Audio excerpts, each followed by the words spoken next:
Selamat malam saudara-saudari jemaat PTMC Keramat Pulo. Untuk memulai acara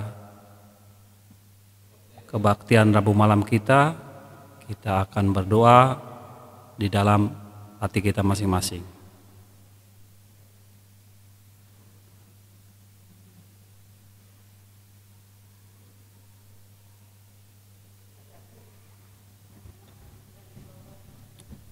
Untuk memulai acara kebaktian Rabu malam kita akan menyanyi lagu Sion nomor 196, Tuhanku berkata.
Untuk membuka acara Rabu malam ini kita undang Bapak Franky Simbolon untuk membawakan dalam doa.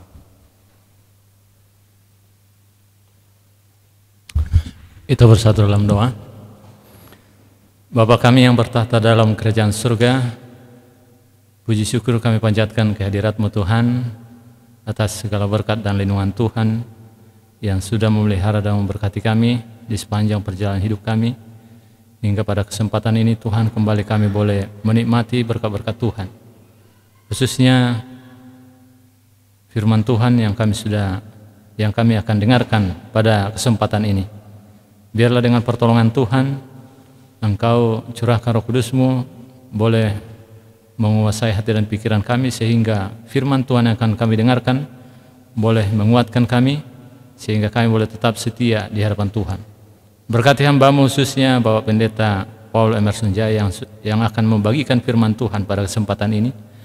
Urapi hamba-Mu ini Tuhan, sehingga firman Tuhan yang disampaikan boleh menguatkan dan memperbaharui hidup kami dari sekarang sampai Yesus datang kedua kali. Terima kasih Tuhan, doa ini kami persembahkan hanya di dalam nama Yesus yang menjadi juru selamat dan penebus kami. Amin.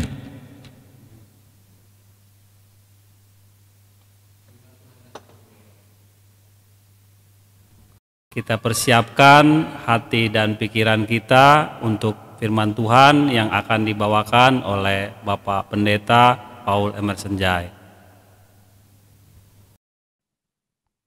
Shalom saudara, kita bersyukur pada malam hari ini oleh karena kasih Tuhan masih mempertemukan kita walaupun dipisah oleh jarak. Sebelum kita mengikuti malam permintaan doa,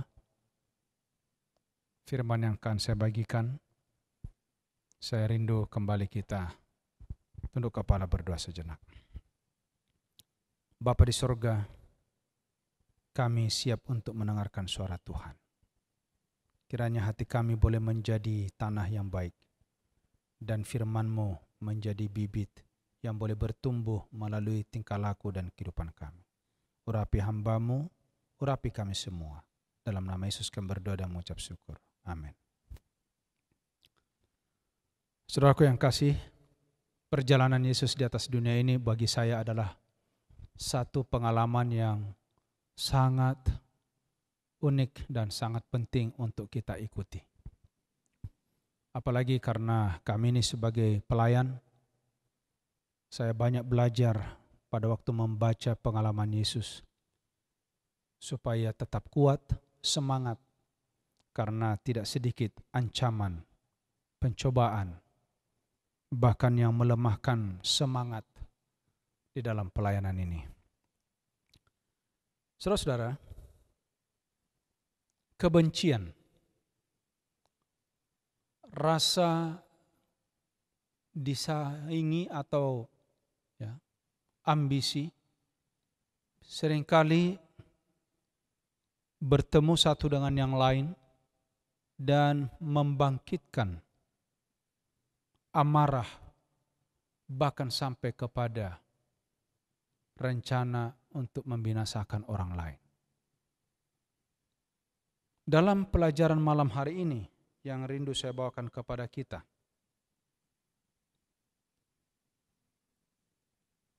di dalam Yohanes 12 ayat yang ke-19.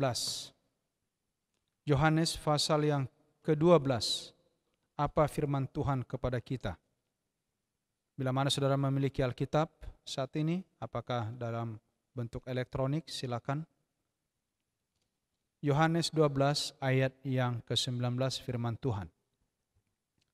Maka kata orang-orang Farisi seorang kepada yang lain, kamu lihat sendiri bahwa kamu sama sekali tidak berhasil. Lihatlah, seluruh dunia datang mengikuti dia. Pelajaran pada malam hari ini, saya ambil dari penggalan ayat ini.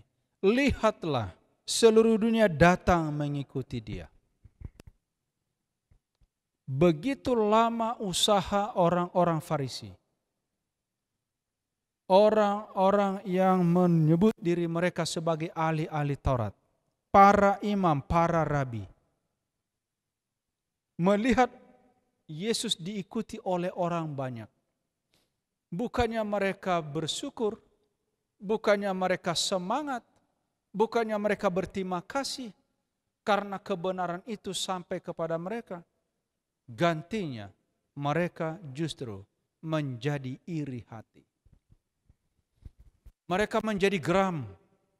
Saudara-saudaraku yang kasih dalam Tuhan, pelayanan Yesus untuk kedatangan yang pertama hampir berakhir pada saat itu. Orang-orang Yunani datang dari barat mencari juru selamat pada masa akhir hidupnya. Sedangkan orang Majus telah datang dari timur pada permulaan kedatangannya. Kalau kita lihat dua ini, tidak ada bicara umat Tuhan di sana. Pada waktu Yesus mau lahir, justru orang Majus yang datang dari timur, ahli-ahli perbintangan yang menemukan bayi Yesus. Para gembala di padang. Dan di akhir pelayanannya, yang datang orang-orang Yunani yang dianggap sebagai orang-orang yang tidak layak oleh orang-orang Farisi, orang-orang Yahudi. Saudaraku yang kasih dalam Tuhan, orang Majus dari suatu negeri kafir datang ke palungan membawa pemberian mereka untuk menyembah juru selamat. Sekarang orang-orang Yunani mewakili bangsa-bangsa, suku-suku dan penduduk dunia datang hendak melihat Yesus. Di saat yang sama, ada orang yang datang melihat Yesus, bukan karena mencari Yesus untuk mendapatkan berkat rohani, tetapi hanya mau mencari kesalahan, mau menjebak, bahkan berusaha untuk membunuh dia. Maka genaplah nats firman Tuhan di dalam Matius 8 ayat 11. Demikianlah rakyat dari segala negeri dan segala zaman ini ditarik oleh salib juru selamat. Akan banyak orang datang dari timur dan dari barat yang akan duduk bersama-sama dengan Abraham, Ishak dan Yakub di dalam kerajaan sorga. Saudara-saudara, jangan bangga hanya sebagai seorang Kristen. Jangan bangga seperti orang Yahudi yang hanya dikatakan sebagai keturunan Daud, anak Abraham. Karena satu saat, orang dari timur, orang-orang yang dianggap kafir, orang-orang Yunani yang dianggap kafir, yang dianggap tidak layak, justru akan makan bersama-sama, duduk dengan Abraham, Ishak dan Yakub di dalam kerajaan sorga. Pertanyaan sekarang, di mana orang Israel umat Tuhan itu? Orang kafir datang mencari Yesus, tetapi miliknya, umat kesayangannya, menolak dia. Pemuka agama ini justru menjerumuskan dia, hendak membinasakan dia. Bangsa Israel yang dalam kesombongan memandang Yesus sebagai anak tukang kayu yang tidak punya apa-apa.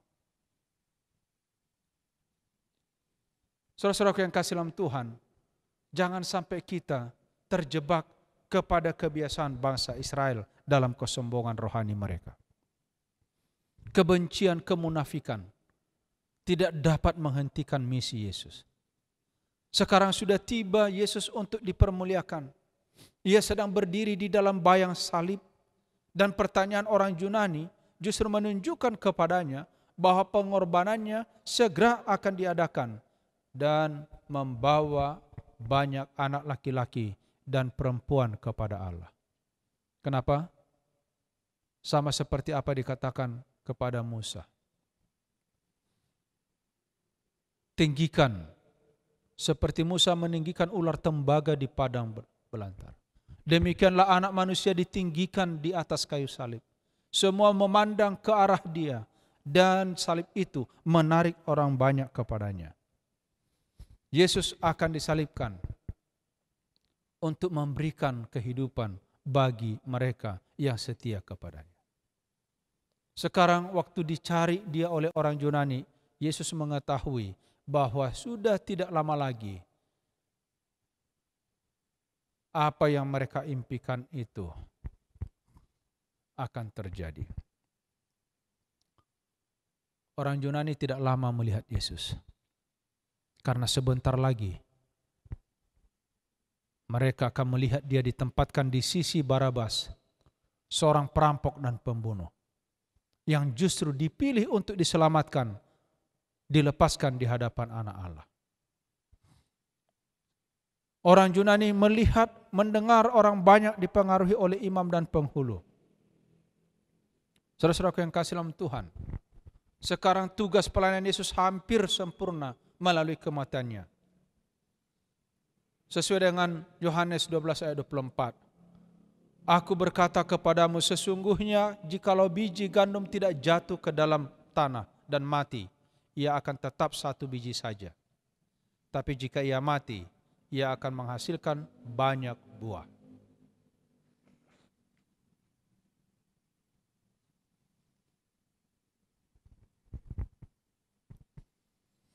Kebenaran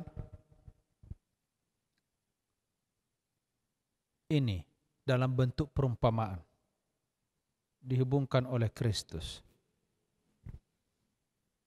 dengan pelajaran mengenai pengorbanan diri.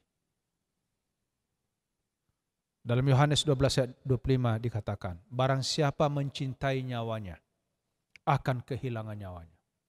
Tapi barang siapa tidak mencintai nyawanya di dunia ini, ia akan memelihara untuk hidup yang kekal. Saudaraku yang kasih, cinta akan diri, memikirkan kepentingan diri sendiri harus binasa. Dan hukum pengorbanan diri adalah hukum pemeliharaan diri, yang berarti memberi hidup. Saudara-saudaraku, kalau kita mau hidup, kita harus rela berkorban. Kalau tidak, kita memikirkan diri sendiri, itu artinya kita layak untuk dibinasakan. Ini ditulis dalam Korintus Skala Zaman 2 halaman 256. Hukum melayani diri sendiri adalah hukum membinasakan diri sendiri. Jadi kalau kita ini hanya mikirkan diri, nggak peduli dengan orang, kita hanya tahu bicara, mengkritik, tapi kita tidak pernah memberikan solusi, tidak pernah memberikan kontribusi untuk kebangunan bersama, untuk kebaikan bersama, untuk kemajuan bersama, bahkan untuk menolong orang lain, saudaraku, saudara sedang membinasakan diri sendiri. Di dalam halaman yang sama dilanjutkan, halaman 256. Seorang dapat mengumpulkan segala sesuatu yang dapat dikumpulkannya bagi dirinya sendiri. Ia dapat hidup, berpikir, dan merencanakan untuk dirinya sendiri. Tetapi ingat, hidupnya akan berlalu dan ia tidak mempunyai apa-apa. Hidup yang digunakan bagi diri sendiri adalah seperti gandum yang dimakan. Jadi kalau kita makan gandum, setelah kita makan, tidak ada lagi di piring, ludes, selesai, tinggal diproses di dalam perut. Ya, kita tahu untuk selanjutnya. Tetapi apa dikatakan? Gandum itu lenyap dan tidak bertambah banyak. Tetapi kalau gandum ini yang masih kering, yang sudah dituai dan dikeringkan, lalu ditanam kembali, dia walaupun mati dikubur di dalam tanah, dia akan tumbuh dan menghasilkan satu bulir bisa menjadi puluhan bahkan ratusan bulir, saudaraku. Inilah gambaran yang dibuat oleh Yesus. Sekiranya Yesus tidak mati di kayu salib, maka tidak ada kehidupan bagi sekian banyak manusia yang pernah lahir di atas dunia ini sejak dari Adam. Tapi kematiannya di atas kayu salib menjadi jaminan kehidupan bagi semua orang. Orang Farisi, ahli Taurat, para rabi, mereka memiliki kebenaran, tapi hidupnya hanya untuk diri sendiri. Hari ini kehidupan orang Farisi, ahli Taurat, para rabi nyata dalam kehidupan orang yang mengaku Kristen dan pengikut Kristus. Penuh pengetahuan, penuh dengan kebenaran, sibuk membenarkan diri dan mencela orang lain. Saudaraku, tidak berbuah, bahkan tidak melayani. Apa artinya kita sebagai orang Kristen? Datang, kalau sekiranya tidak gereja, datang ke gereja tiap hari. Ya, sekiranya sudah bisa gereja dibuka, ya, rajin datang setiap Sabat, pakaian yang rapi, dengan membawa Alkitab, sekolah Sabat, diskusi dengan luar biasa, tapi tidak pernah mau melayani. Saudara yang kasih, ini adalah manusia bunuh diri. Karena dia akan membinasakan dirinya sendiri. Di sisi lain ada orang yang percaya diam-diam. Dalam Yohanes 12:42 katakan, namun banyak juga di antara pemimpin yang percaya kepadanya, kepada Yesus. Tetapi oleh karena orang Farisi, mereka tidak mengakuinya berterus terang, supaya mereka jangan dikucilkan. Ya, ini adalah orang-orang yang tidak berani untuk berterus terang. Mereka lebih menghendaki pujian manusia daripada gantinya persetujuan dari pihak Allah. Dan apa yang terjadi kepada orang seperti ini? Mereka akhirnya juga turut binasa karena menolak tawaran hidup yang kekal. Tapi di pihak yang lain, ada yang agresif, banyak bicara untuk diri sendiri, tidak mau menyelamatkan orang lain. Jadi dia percaya, dia tahu, tapi hanya untuk dirinya. Yang lain ada pemalu, percaya tapi diam, akhirnya menolak kebenaran. Saudaraku yang kasih, di pihak mana kita berdiri? di pihak yang agresif, banyak bicara, tidak mau menyelamatkan yang lain, atau kita seorang pemalu, percaya tapi diam, akhirnya kita menolak kebenaran. Bagi saya tidak ada dua-duanya. Tapi jadilah pengikut Kristus yang setia, supaya engkau hidup, iman dan perbuatanmu tidak sia-sia. Itulah sebabnya saudaraku yang kasih dalam Tuhan, gantinya kita cemburu, gantinya kita rasa disaingi dengan keberhasilan orang lain yang percaya kepada Tuhan. Sama seperti apa yang dikatakan orang Farisi. Kamu lihat, sama sekali kamu tidak berhasil. Lihat seluruh dunia datang mengikuti dia. Saudaraku, harusnya kita bersyukur kalau ada banyak orang datang ke dalam kebenaran. Janganlah semangat kita menjadi lemah. Saya harapkan kepada kita semua yang mendengarkan firman ini, mari berikan hati kita kepada Tuhan. Bila mana kita sudah membaca firman ini, saudara-saudara, kita sudah mendengar. Saya membiasakan diri seperti ini. Pada waktu saya baca setiap firman, apakah itu melalui Alkitab, melalui renungan pagi, sekolah sahabat, pelajaran sekolah sahabat, bacaan-bacaan lain, saya berusaha memahami apa maksud Tuhan. Dan saya berdoa kepada Tuhan, tolong ajar saya bagaimana untuk menerapkan hal ini. Saya tidak melihat orang lain. Pada saat membaca, mendengar, saya melihat diri saya berhadapan dengan Tuhan. Saudara-saudaraku, mari kita membiasakan diri pada saat kita mendengarkan firman Tuhan, mempelajarinya, mendalaminya, seolah-olah kita berdiri di hadapan Allah. Kita menatap bahwa Dia yang sedang berbicara kepada saudara dan saya. Sehingga kita mau melakukan dengan mata yang tertuju kepadanya. Kita tidak terpengaruh dengan semua apa yang ada di sekeliling kita. Ingat apa yang terjadi kepada Henok. Henok di zamannya dikenal kota yang bengis, kota yang sangat penuh dengan kekerasan, kekejaman. Di zaman dia, orang-orang yang durhaka, orang-orang yang murtad. Tapi Henok bisa berdiri di dalam kebisingan, di dalam hiruk pikuk yang luar biasa itu. Dan Tuhan pun menjadikan Henok menjadi salah satu contoh, menjadi salah satu bukti bahwa orang yang setia kepada Tuhan akan ada yang diselamatkan hidup-hidup pada waktu kedatangan Yesus yang kedua kali, yang tidak mengalami kematian. Dia mewakili orang-orang yang percaya kepada Tuhan, yang bertahan dalam kebenaran. Waktu Yesus datang kali yang kedua, mereka hidup, diubahkan, bertemu dengan Yesus. Saudara-saudara yang kasih, semoga pelajaran kita pada malam hari ini menolong kita lebih dekat kepada Tuhan.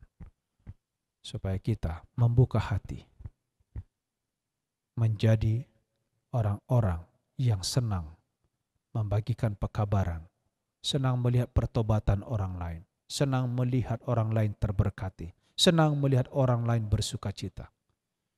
Datang kepada Tuhan. Kiranya Tuhan memberkati kita.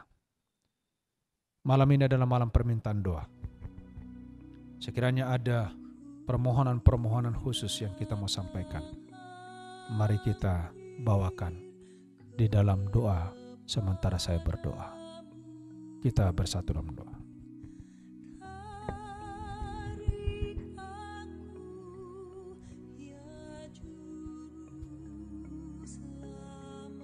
Bapa di sorga, Bapa yang penuh kasih, Engkau Allah kami, pencipta kami, penyelamat, dan yang memberikan anugerah. Oleh sebab itu saat ini kami datang memuji, memuliakan nama-Mu.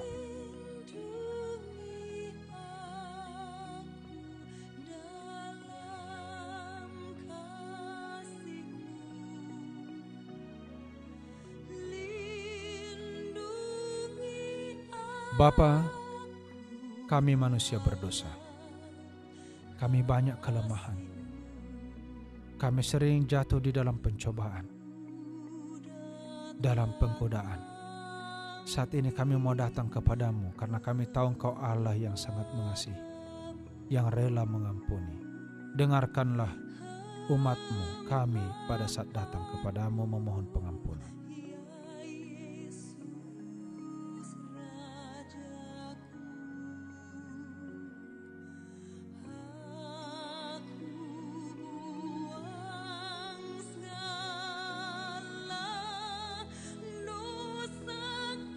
Saat ini kami datang kepada Tuhan karena Engkau adalah Bapa kami yang Maha mendengar.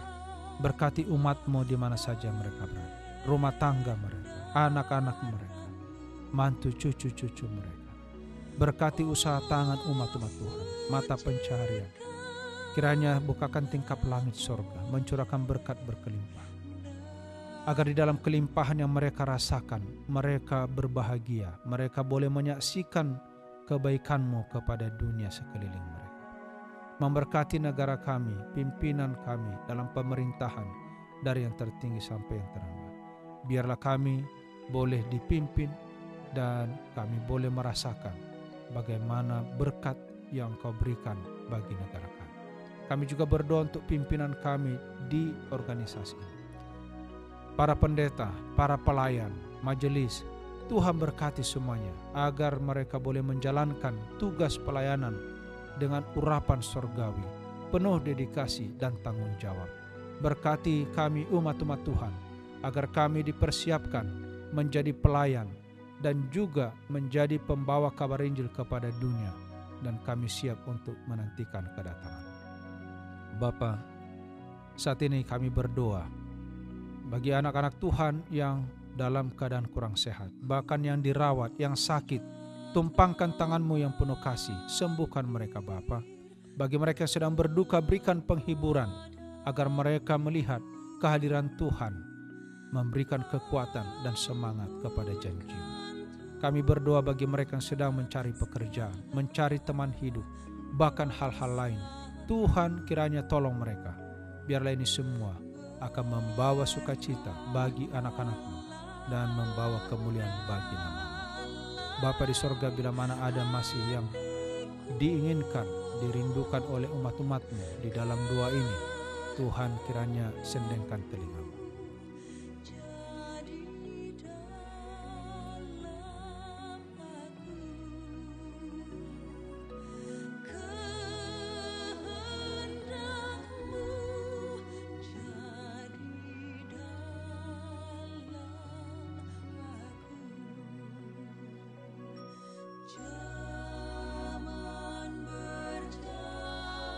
Terima kasih Bapa atas segala kebaikan. Terima kasih untuk waktu yang Kau berikan bagi kami mendengarkan firman. Biarlah firman ini dapat menembus hati batu dan melembutkan hati yang keras, sehingga kami mulai sekarang, kami mau menjadi pengikut Kristus yang setia, gantinya mementingkan diri sendiri. Biarlah kami hidup di dalam pelayanan, kami mau berkorban, melayani satu dengan yang lain. Terima kasih Bapa atas segala berkat yang Kau berikan. Sempurnakan doa kami ini di dalam kasih-Mu. Kiranya kasih karunia Tuhan Yesus, kasih Allah Bapa, persekutuan Roh Kudus memimpin kami, memelihara kami dari hari ini sampai Yesus datang. Di dalam nama Yesus kami sambut berkat-Mu. Amin.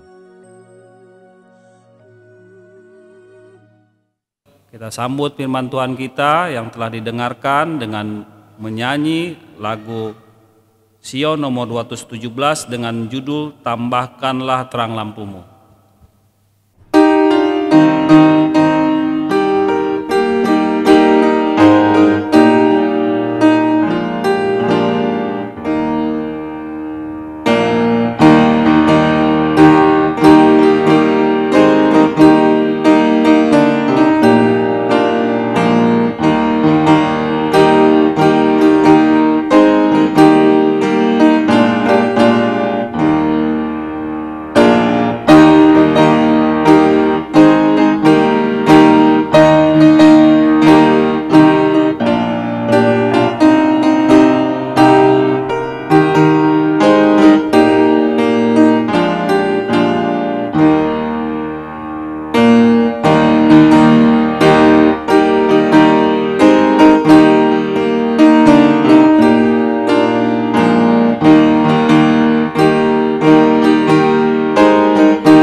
Mari kita bersatu dalam doa. Bapa kami yang bertata dalam kerajaan sorga, terpujilah nama-Mu Tuhan. Pada malam permintaan doa ini kami telah mendengarkan firman-Mu yang dibawakan oleh Pendeta Jai Tuhan. Oh Tuhan, bimbing firman ini Tuhan sehingga bermanfaat bagi kehidupan kami sehari-hari sambil menunggu kedatangan Yesus kedua kali. Terpujilah nama-Mu Tuhan, dalam nama Yesus kami berucap syukur. Amin. Terima kasih kepada bapak-bapak dan ibu-ibu yang telah mendengarkan firman Tuhan Rabu malam ini secara online.